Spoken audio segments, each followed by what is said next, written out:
Assalamualaikum warahmatullahi wabarakatuh. Selamat pagi anak-anakku semua, siswa kelas 10 SMK Negeri 1 Tambak Boyo.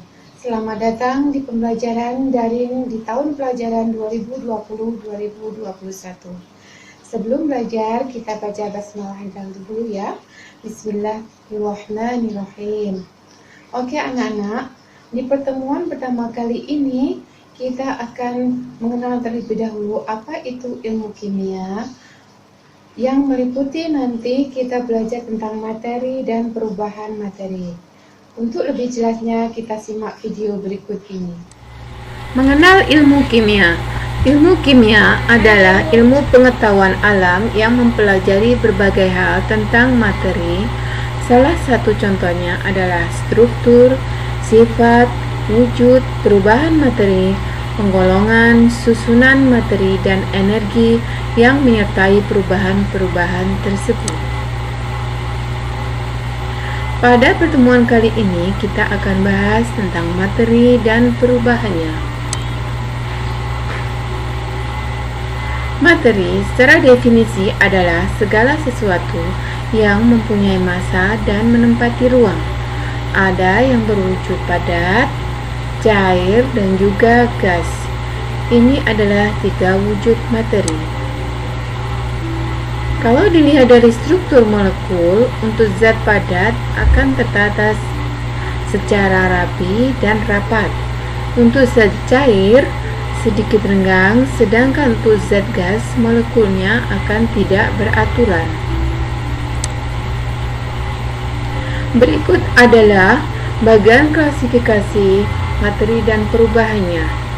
Yang akan dibahas sifat materi yang terdiri atas sifat fisik dan sifat kimia, meliputi sifat ekstensif dan sifat intensif.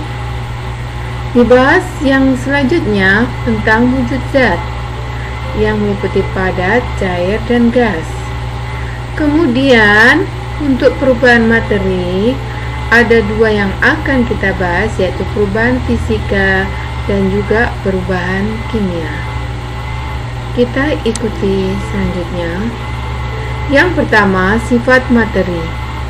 Sifat materi dibagi 2. Yang pertama, berdasarkan jumlah materi terbagi atas sifat intensif dan sifat ekstensif.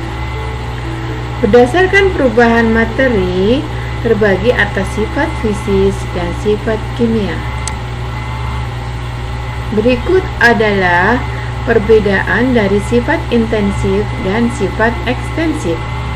Sifat intensif adalah sifat materi yang bergantung pada jenis materi dalam sampel dan bukan pada jumlahnya. Contoh, titik didih, warna, suhu, kilau, dan juga kekerasan.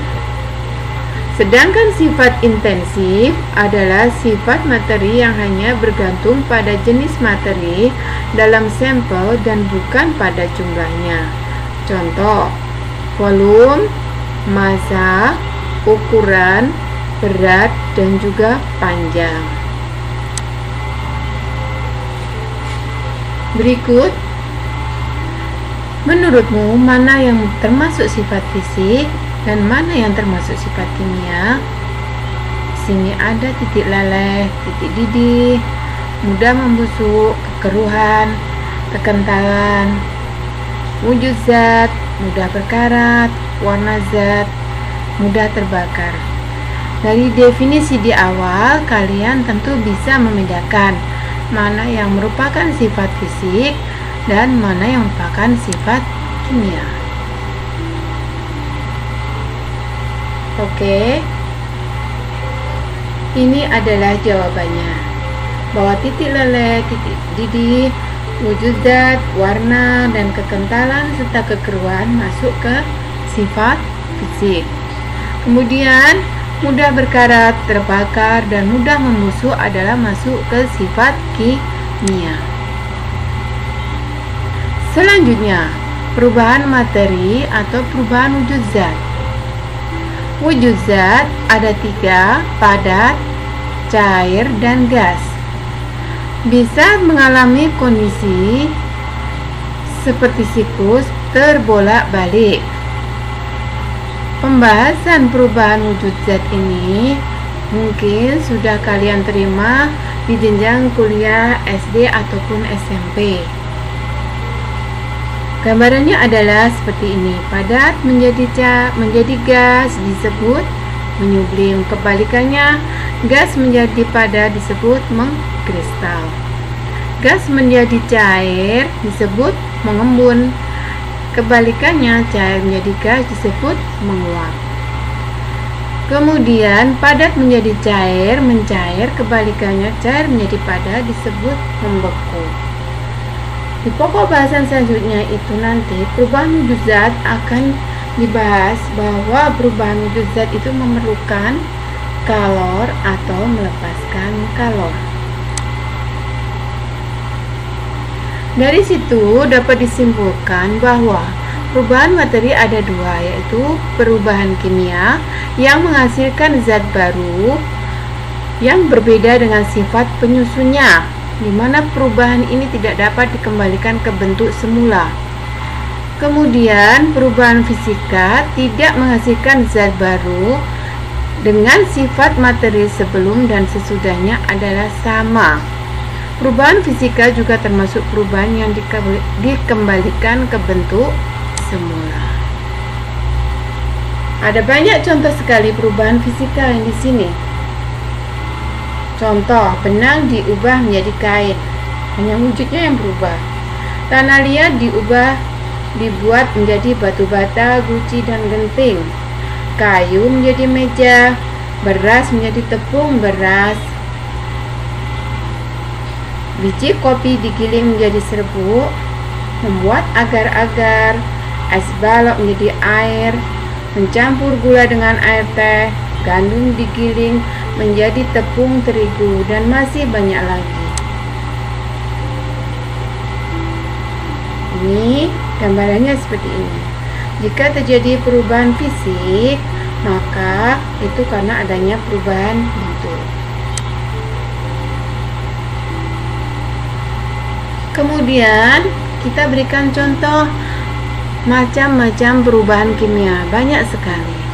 Dari mulai sayur yang basi, menyalakan korek api, susu menjadi keju, susu menjadi asam, telur yang membusuk, kedelai menjadi tempe dan tahu, ataupun dalam pupuk kompos yang berasal dari daun kering, semuanya adalah contoh perubahan kimia.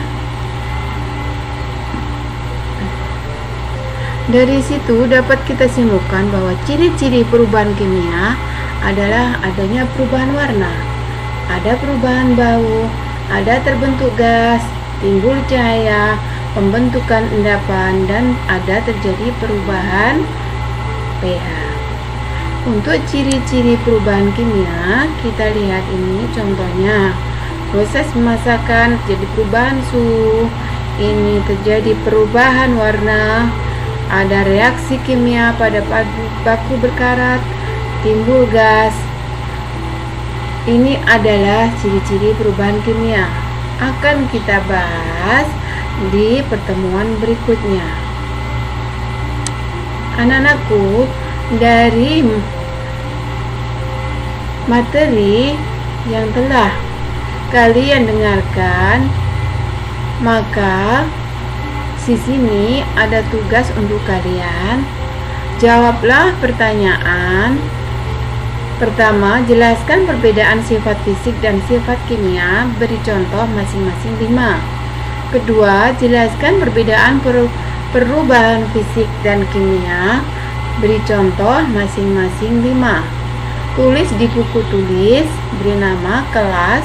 Kemudian kalian foto dan upload di Google Classroom juga di tugas kelas. Jangan salah tempat ya.